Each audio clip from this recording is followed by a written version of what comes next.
Hi, I'm Bobby Newman, a first year student here at Penn State. Every morning, I wake up to go to class because that's why I'm here, to get my education. I either walk on Pollock or Curtin Road because that's where all my classes are located.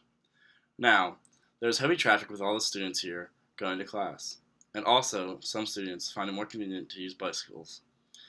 While this is very convenient for them, they can be very dangerous to other students driving or walking. They don't know where to ride, and they ride right past people, making them uncomfortable and possibly dangerous situations. As you can see by this picture taken outside of Willard, there are a large amount of bikers on campus, and according to the Penn State website, they have rules on where to bike and where not to. Here's a map of Penn State's campus, and as I mentioned before, these are the two roads that I travel on.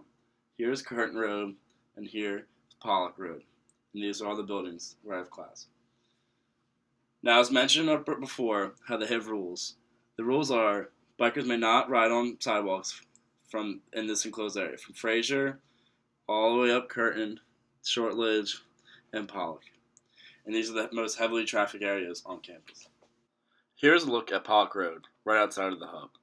If you look here, you can see a student getting their bike outside the rack. And a closer look, you can see that student continuing to ride on the sidewalk. Now this is a violation of the rules that I just went over. In order to solve these problems that students are experiencing, we need to make a change. Bikers don't know where to bike because the rules aren't that strict, and pedestrians feel threatened because bikers don't know where to go. Also, drivers feel threatened because bikers shoot out onto the street without notice and bikers can possibly hit them. A change that can be made is bike lanes.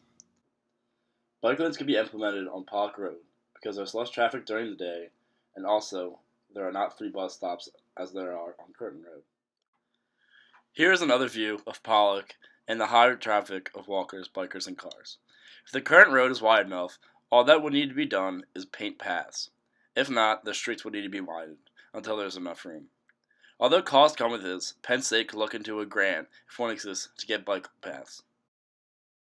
To prove the success of bike lanes, a study in the American Journal of Public Health showed that implementing bike lanes cut down the risk of injury by 90%. This would show that Penn State would have a safer campus after bike lanes are implemented. With a safer campus, many more students would be inclined to go to Penn State, raising the academic value of the school. Another problem is that construction could serve as an inconvenience to students. Myself, being a student that did summer session here, I know that construction at Penn State is mostly done over the summer.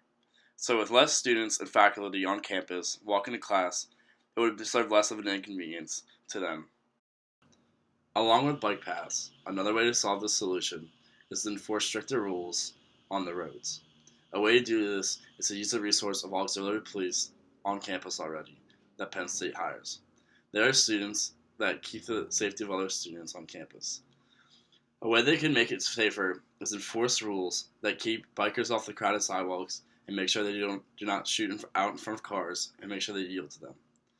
A way they could do this is to punish the bikers if they break the law, just like driving. If it's their first offense, they could get a warning, and if it's their second, they could get their bike registration taken away that you have to get to ride your bike. And a way to enforce this, if they ride their bike and the auxiliary policemen check the bike racks and their bike is there that has been stripped of a registration, then they would be punished with a small fine. So, Penn State administration, I'll leave you with this question. If your overall job and objective is to keep students at Penn State safe and happy, why would you not implement these plans? It would be safer because the risk of injury would go down, but also the students would be happier without feeling threatened when they walk to class.